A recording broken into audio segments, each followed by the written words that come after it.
یا لکھا آگے بھائی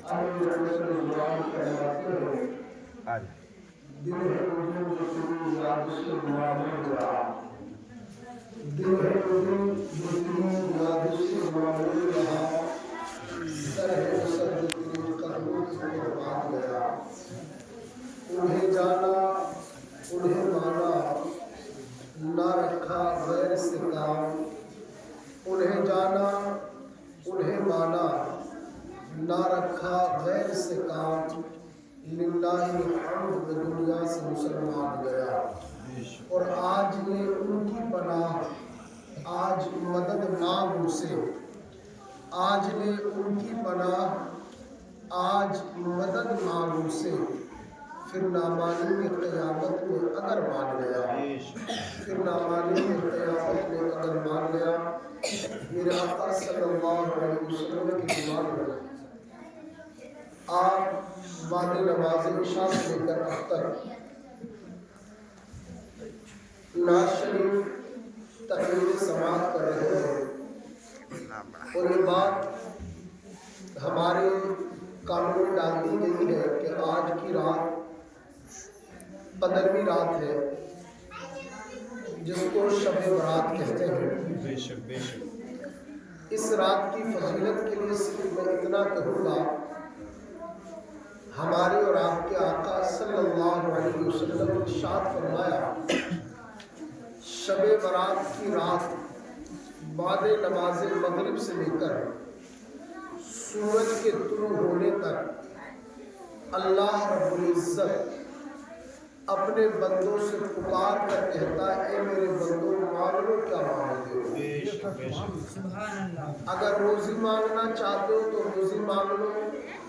بس ایک مثال دوں گا، پورا میٹر آپ کو سمجھ میں آئے گا۔ اللہ تعالیٰ ساری کائنات کا خالق ہے، وہ مالک ہے۔ اب ظاہر سی بات ہے، دنیا کا اگر کوئی انسان ہو، آپ کے پاس کسی بہت بڑے آدمی کا تعلق کسی اچھے آدمی سے ہو تو گاؤں میں کہتا ہے میرا تعلق فلاں انسان سے جو بہت بڑا پاورفل ہے۔ مثال کے طور پر اگر گاؤں کے کسی آدمی کا تعلق کسی MLA سے ہے تو اس کے پھولے نہیں سماتے۔ کیوں؟ اس لیے کہ میرا تعلق بہت بڑے آدمی سے جس کا تعلق اور لوگوں سے بھی ہے۔ لیکن بھکاری جب بھیکنے لینے جاتا ہے تو دروازے پر جا کر کہتا ہے کوئی مجھے کچھ دینے والا۔ تو بھکاری کا کام ہے بھیک مانگنا، لیکن اگر بادشاہ کہے کہ ہے کوئی مجھ سے کچھ مانگنے والا تو اس کا مطلب کچھ اور ہوتا ہے۔ اللہ رب العزت بادشاہ ہے اور وہ اپنے بندوں سے کہہ رہا ہے کوئی مانگنے والا، اس کا مطلب یہ ہے کہ اللہ تعالیٰ اپنے بندوں سے محبت بھی کرتا ہے اور انہیں نوازنا بھی چاہتا ہے۔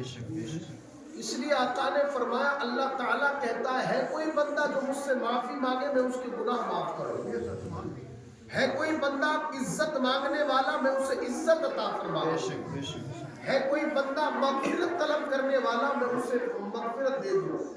یہ کیوں اللہ کہہ رہا ہے؟ حالانکہ رب تعالیٰ کی عبادت اگر کائنات میں کوئی نہ کرے تو پھر بھی اس کے رب ہونے پر کوئی فرق نہیں پڑتا۔ یہ جتنی عبادتیں ہیں، ریاضتیں ہیں، جتنے لوگ زہد و اتقاء کر رہے ہیں، یہ سب انسان اپنی مفاد کے لیے کر رہے ہیں۔ اس لیے آج کی رات میں ہمیں یہ عہد کرنا ہے، جتنے بھی وقت ہم بیٹھے یہاں تھوڑی بہت میری بات کو تسلی کے ساتھ، میں یہ نہیں چاہتا کوئی چیز اور پکار آپ کے درمیان کی جائے، اور میں صرف یہ چاہتا ہوں کہ وہ دلوں میں بات اتر جائے جو ہم کہنا چاہتے ہیں۔ اور اگر آپ کہیں ادھر ادھر ہو گئے، ڈسٹرب ہو گئے تو آپ سے زیادہ مجھے دقت ہو جائے گی، اس لیے کہ یہ ہمارا تو میرے حساب سے ایک دو کو چھوڑ کے روز کا کام ہے۔ اب شور شرابہ ہوتا رہے مجھے کوئی فرق نہیں پڑے گا، اتنا فرق پڑے گا کہ بچوں کا کام ہے تھوڑی سی مستی کرنا.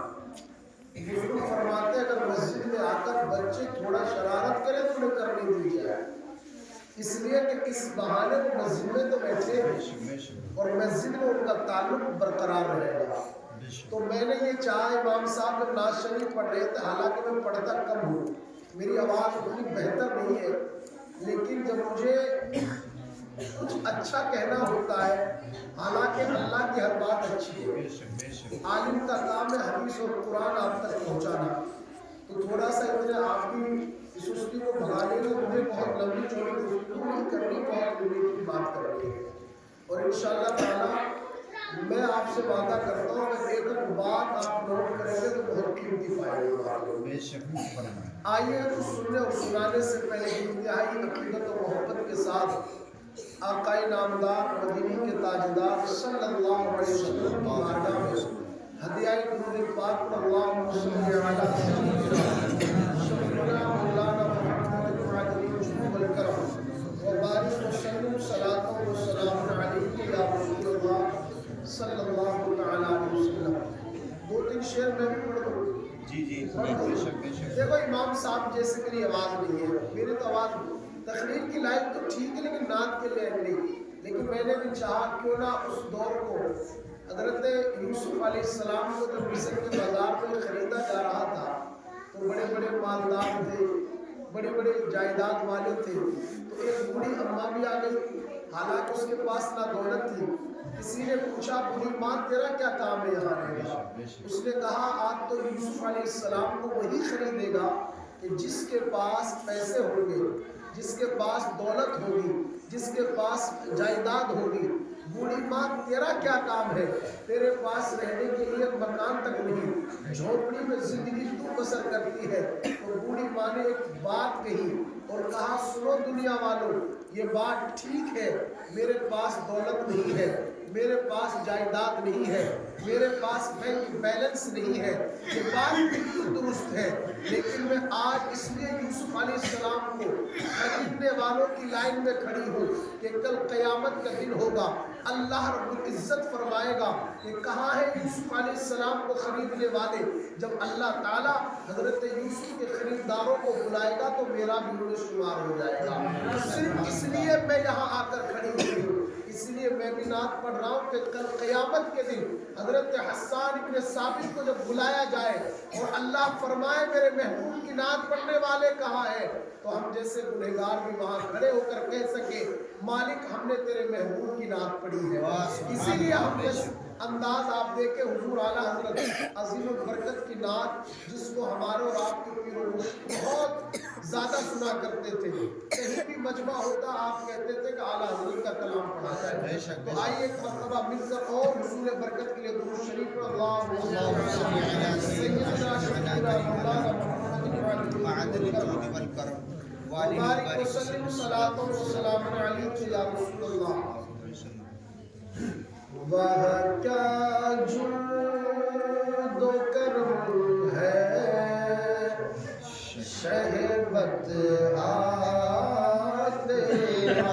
سبحان اللہ سبحان اللہ ماشاء اللہ. وہ کیا جود و کرم ہے شہبت تیرا. وہ کیا جود و کرم ہے شہبت تیرا. نہیں سنتا ہی نہیں مانگنے والا تیرا. نہیں سنتا ہی نہیں مانگنے والا تیرا. وہ کیا جود و کرم ہے شہبت تیرا. اور فرش والے تیری شوکت کا علوم کیا جانے. فرش والے تیری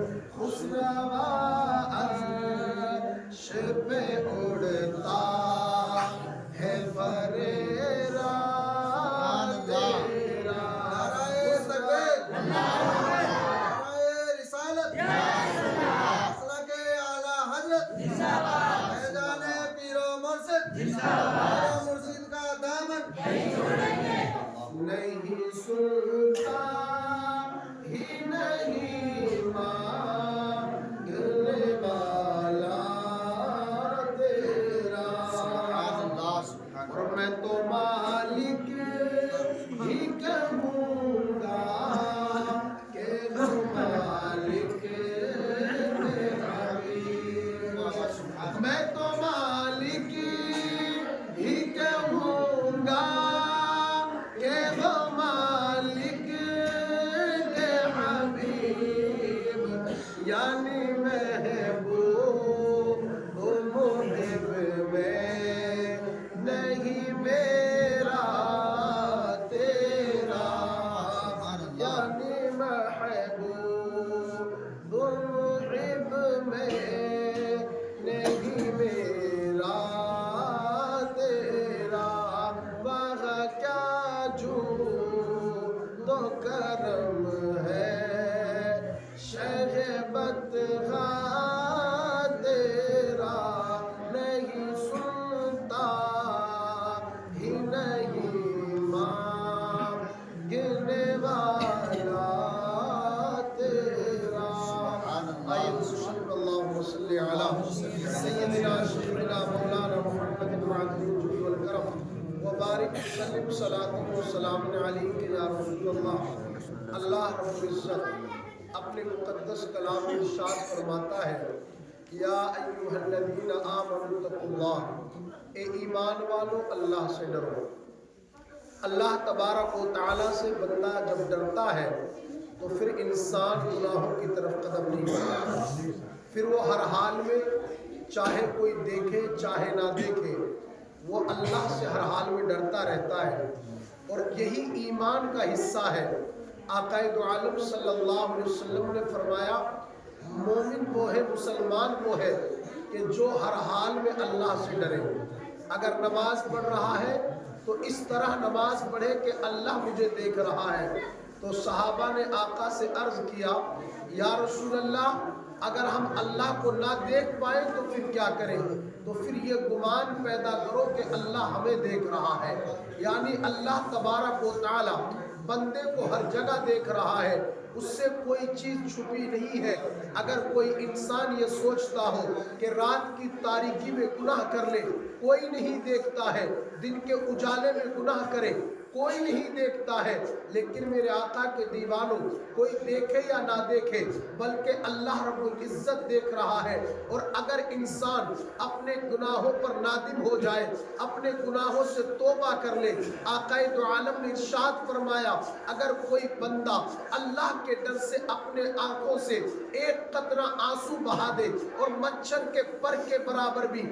اگر کوئی آنسو نکال دے تو آقا فرماتے ہیں اللہ تعالیٰ اگر اس کے گناہ سمندروں کی جھاگوں کے برابر بھی ہے تو اللہ معاف کر دے گا کون اللہ جو بندوں سے بہت زیادہ پیار کرتا ہے جو بندوں سے عشق جو بندوں سے بے انتہا پیار کرتا ہے اتنا پیار کرتا ہے اللہ رب العزت کو اگر ایک مرتبہ پکارا جائے تو اللہ 70 مرتبہ کہتا ہے ہاں میرے بندے بتا تجھے کیا ضرورت ہے اتنا پیار کرنے والا رب آقا فرماتے ہیں 70 ماؤں سے زیادہ رب تم سے پیار کرتا ہے آپ مجھے بتائیں اگر ایک ماں ہے اور ماں کے سامنے اگر اولاد کو پیٹا جائے اولاد کو ڈنڈے لگائے جائیں تو ماں کی ممتا یہی کہتی ہے میرے بیٹے کو نہ مارا جائے یہی بات تو ہوئی تھی حضرت عمر فاروق کا دور ہے ایک عورت آتی ہے اور آنے کے بعد کہتی ہے اے عمر فاروق یہ بتاؤ کہ اللہ اپنے بندوں سے کتنی محبت کرتا ہے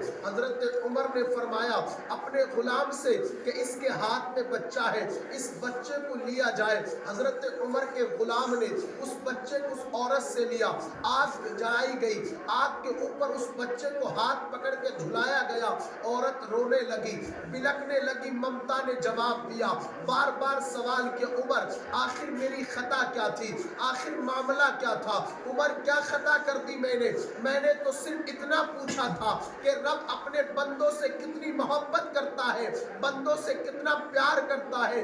عمر میرے بیٹے کو, میرے بچے کو تم نے آگ پر کیوں لٹکا دیا؟ حضرت عمر نے جب دیکھا کہ عورت بلک رہی ہے, عورت رو رہی ہے, حضرت عمر نے بچے کو واپس دے دیا, غلام سے کہا بچہ دے دو. حضرت عمر نے ارشاد فرمایا اے عورت سن, ایک ماں کی ممتا کتنی ہے کہ وہ اپنے بچے کو آگ پر لٹکانا برداشت نہیں کر سکتی, تو جو رب اپنے بندوں سے 70 ماہوں سے زیادہ پیار کرتا ہو وہ کب چاہے گا کہ میرا بندہ جہنم میں چلا جائے؟ وہ کب چاہے گا کہ میرا بندہ عذاب میں گرفتار کیا جائے؟ اللہ تعالیٰ نے ایسی ایسی راتیں بنائی ہیں, اگر کوئی بندہ گناہ بھی کر لے تو ان راتوں میں آ کر اپنے رب کی بارگاہ میں اشک باری کرے, اپنے رب کی بارگاہ میں روئے اور کہے مالک تیرا غلام, تیرا بندہ بھٹکا ہوا غلط راستے پر چلنے والا, مالک تیرا خطا کار, تیرا قصوروار بندہ تیری بارگاہ میں آج اس رات میں ہے جس رات میں تو اپنے بندوں کو مایوس نہیں کرتا. آقا فرماتے ہیں اگر کوئی بندہ اللہ کی بارگاہ میں سوال کرے تو شب برات کی رات میں اللہ تعالیٰ اس بندے کی تمام مرادوں کو مکمل فرمائے گا. نعرہ رسالت, میدان عید میلاد النبی, پیر و مرشد, پیر کا دامن, نعرہ تکبیر. اللہ تعالیٰ اتنی محبت اپنے بندوں سے کرتا ہے اور اس نے اسی لیے یہ راتیں بنائی ہیں. اگر گناہ ہو جائے, گناہ ہو جاتا ہے, بندہ ہے, یہ راتیں اسی لیے کہ اپنے گناہوں کو معافی کی جائے, اپنے گناہوں پہ رویا جائے اور نادم ہوا جائے. توبہ کا مطلب تو یہی ہے. اگر نماز چھوڑی ہے تو کہو مالک نماز چھوٹ گئی, قضا پڑھوں گا لیکن آئندہ نماز نہیں چھوڑوں گا. اللہ میں نے فلاں گناہ کیا, آقا علیہ السلام نے فرمایا اللہ تعالیٰ اس رات میں بندوں سے آوازیں دیتا ہے اور کہتا میرے بندوں مانگ لو جو کچھ مانگنا ہے. لیکن چند لوگ ایسے ہیں جنہیں اللہ اس رات میں معاف نہیں کرتا. اللہ اکبر. آج کے اس زمانے میں پرفتن دور میں لوگ کہتے ہیں کہ شب برات کیا ہے, اس میں کیا کیا جاتا ہے. میرے آقا علیہ السلام کے دیوانوں, میرے آقا نے ارشاد فرمایا رجب جو ہے یہ اللہ کا مہینہ ہے اور شعبان جو ہے یہ میرا مہینہ ہے اور رمضان جو ہے یہ میری امت کا مہینہ ہے. آقا علیہ السلام شعبان المعظم میں پورے مہینے روزہ رکھتے تھے. ایک مرتبہ حضرت عائشہ نے پوچھا آقا آپ اس رات اس دن میں آخر اس مہینے میں اتنا روزہ کیوں رکھتے ہو؟ آقا نے فرمایا عائشہ اللہ تبارک و تعالی اس دن یعنی 15 شعبان کو اس مہینے کے اندر اللہ تعالیٰ بندوں کے لیے روزے لکھ دیتا ہے. اللہ تعالیٰ موت اور حیات کا فیصلہ کرتا ہے. میں اللہ کی بارگاہ میں اس حال میں لکھا جاؤں کہ میں روزے سے ہوں. رات میں عبادت کرنے والے کون ہیں؟ وہ لوگ جو کہتے ہیں شب برات کچھ بھی نہیں ہے. میں کہتا ہوں آقا اس رات میں قبرستان جا کر قبر والوں کے لیے دعا کر رہے ہیں اور آقا نے دعا کر کے بتا دیا کہ شب برات کے اندر 15 شعبان المعظم کو اپنے پریوار کے قبرستانوں میں جا کر ان کے لیے دعائے مغفرت کرو. حالانکہ جنت البقیع میں حضور کے خاندان کا کوئی فرد دفن نہیں تھا, نہ ماں مدفون تھی, نہ کوئی بیٹا تھا, نہ بیٹی وہاں دفن تھی, بلکہ حضور علیہ السلام امت کے لیے دعا کرنے کے لیے گئے تھے. حضرت عائشہ فرماتی ہے شعبان کی 15 تاریخ ہے, پچھلا وقت ہے. یہ حدیث پاک امام بخاری نے بھی نقل کی ہے, ترمذی نے بھی اس کو بیان کیا ہے. لوگ آج نہ جانے لوگوں کو نیک کام کرنے سے آخر کیوں روکا جا رہا ہے. اگر وہ خود نہیں جانا چاہتے تو خود نہ جائیں, لیکن اللہ کے واسطے حضور کی حدیث پر عمل لوگوں کو کر لیا جائے, اس لیے کہ اس رات میں